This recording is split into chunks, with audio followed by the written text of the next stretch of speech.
नमस्कार, आप देख रहे हैं ईशान न्यूज नेटवर्क। आइए नजर डालते हैं मुरादाबाद महानगर की सुर्खियों पर। बढ़ती महंगाई, डीजल पेट्रोल के मूल्य में लगातार हो रही अभूतपूर्व वृद्धि, गैस के सिलेंडरों के लगातार बढ़ रहे दाम, बढ़ता कर्ज और ब्याज में कोई छूट न मिलने से व्यापारी आज अपने कारोबार बंद करने को मजबूर हो गए हैं। तमाम व्यापारी भूखमरी की कगार पर हैं। अतः इन सब मांगों पर सहानुभूति पूर्वक विचार करने के लिए उत्तर प्रदेश संयुक्त व्यापार मंडल के बैनर तले महानगर के व्यापारियों के प्रतिनिधि मंडल ने प्रधानमंत्री को संबोधित ज्ञापन जिलाधिकारी को सौंपा। व्यापारियों ने एक मांग को प्रमुखता के साथ उठाया कि 5 सितंबर को व्यापारी दिवस घोषित किया जाए। गौरतलब है कि 5 सितंबर को ही शिक्षक दिवस भी मनाया जाता है।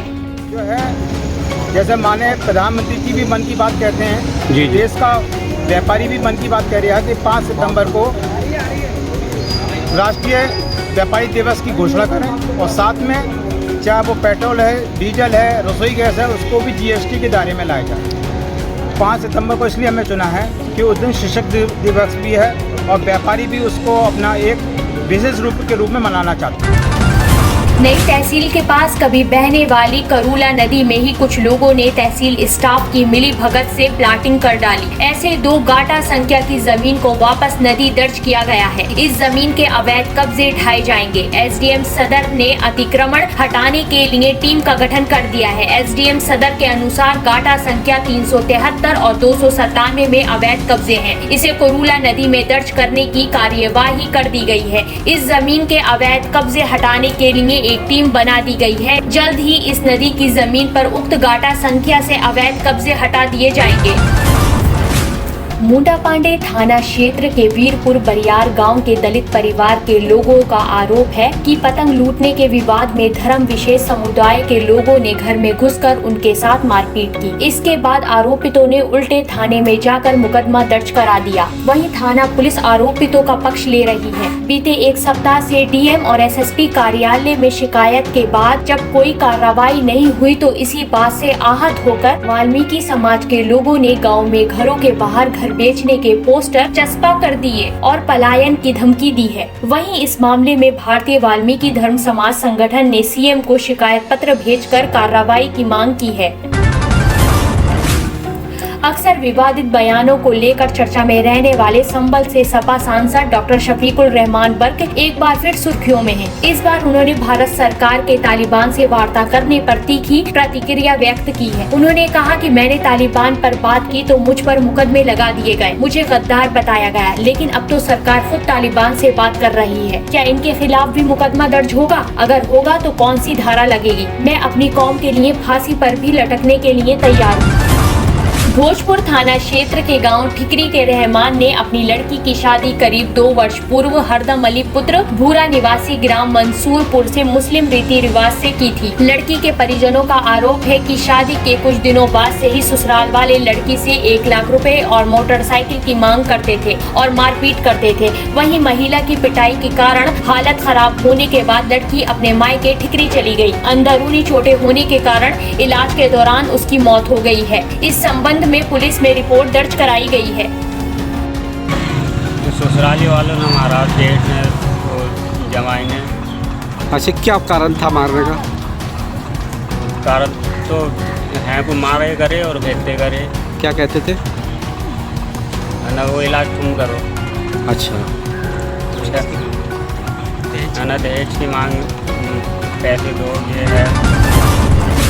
आज यूथ अंसारी एसोसिएशन और कार्यालय विकास आयुक्त स्टील कढ़ाई बुनाई केंद्र बरेली के तत्वाधान में हस्तशिल्प चौपाल का आयोजन किया गया। इस मौके पर मुरादाबाद ब्रास कारखानेदार एसोसिएशन के चेयरमैन आजम अंसारी ने कहा कि आज सरकार आपके द्वार है और हस्तशिल्प योग को सरकार की योजनाओं का लाभ लेना चाहिए। आज तरह तरह की योजनाएं चल रही हैं, परंतु लोग उसका लाभ नहीं ले पा रहे हैं। लोगों को चाहिए कि सरकार की योजनाओं का लाभ ले। श्री अंसारी ने कहा किस तरह की चौपालों का आयोजन आगामी समय में मुरादाबाद जनपद के ग्रामीण क्षेत्र में किया जाएगा। इस मौके पर सीनियर सहायक निर्देशक हस्तशिल्प श्री इलियास खान ने कहा कि सरकार की योजनाओं का लाभ पहुंचाना हमारी जिम्मेदारी है। इस मौके पर दिलशाद हुसैन, फैयाज हुसैन अंसारी, साजिद अंसारी, मोहम्मद अली व आदि लोग मौजूद रहे। रेलवे कॉलोनी स्थित आजाद नगर क्षेत्र में सफाई की कोई व्यवस्था नहीं है। कॉलोनी में हर तरफ कूड़े के ढेर लगे हुए हैं, जिससे कॉलोनी वासियों का जीवन नर्क बन गया है और गंदगी की वजह से बरसात के मौसम में संक्रामक रोग फैलने का खतरा बना हुआ है। क्षेत्रवासियों का आरोप है कि इलाके में कई दिन तक सफाई नहीं होती है। क्षेत्रवासी अब धरना प्रदर्शन की योजना बना रहे हैं। मुरादाबाद के स्वास्थ्य विभाग द्वारा आज शुक्रवार को जारी बुलेटिन के अनुसार आज जिला अस्पताल में कुल 545 लोगों ने वैक्सीनेशन कराया, जिसमें 18 वर्ष से ज्यादा आयु के 417 लोगों को टीके की दोनों डोज लगाई गई। वहीं 45 वर्ष से ज्यादा आयु के 108 लोगों को भी वैक्सीन की दोनों डोज लगाई गई तथा विदेश यात्रा करने वाले 20 लोगों का भी वैक्सीनेशन किया गया। स्वास्थ्य विभाग के अनुसार कोरोना वैक्सीनेशन को लेकर महानगर वासियों से बराबर अपील की जा रही है कि तीसरी संभावित लहर को देखते हुए सभी लोग जल्दी से जल्दी टीकाकरण कराएं, ताकि आने वाली संभावित लहर का सफलतापूर्वक सामना किया जा सके।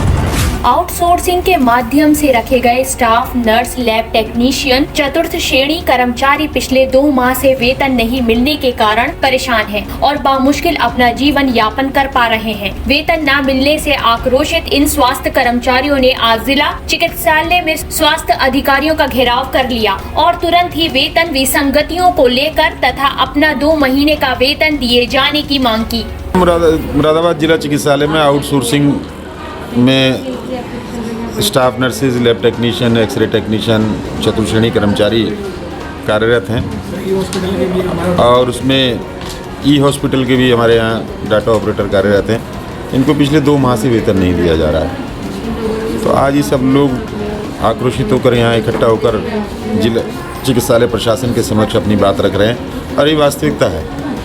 एक तो जो उच्च शिक्षा प्राप्त लोगों को स्टाफ नर्स के पद पर 18,000 रुपये मासिक वेतन पर रखा है, जहां परमानेंट स्टाफ नर्स को 60,000 रुपये सैलरी मिलती है, वहां 1/4 वेतन पर ये काम कर रहे हैं। समान कार्य है, समान योग्यता है, उसके बावजूद 18,000 पर काम कर रहे हैं। उस पर भी 2 माह से इनको वेतन नहीं दिया जा रहा है। मैं पूछना चाहूँगा चिकित्सालय प्रशासन से कि 18,000 रुपये वेतन वाले को अगर 2 माह तक वेतन न मिले तो किस तरह से वो अपने परिवार का पोषण करेगा।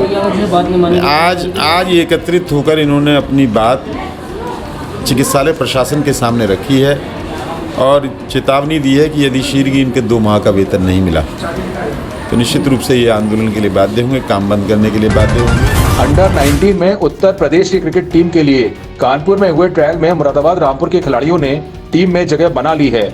मुरादाबाद से यश चौहान, सिद्धार्थ चौधरी, आर्यन चौधरी, पर्व सिंह, गौरव पाल को क्रिकेट टीम के लिए शिविर के लिए चयनित किया गया है। रामपुर के Siddharth Jain under 19 cricket team में चुने गए हैं।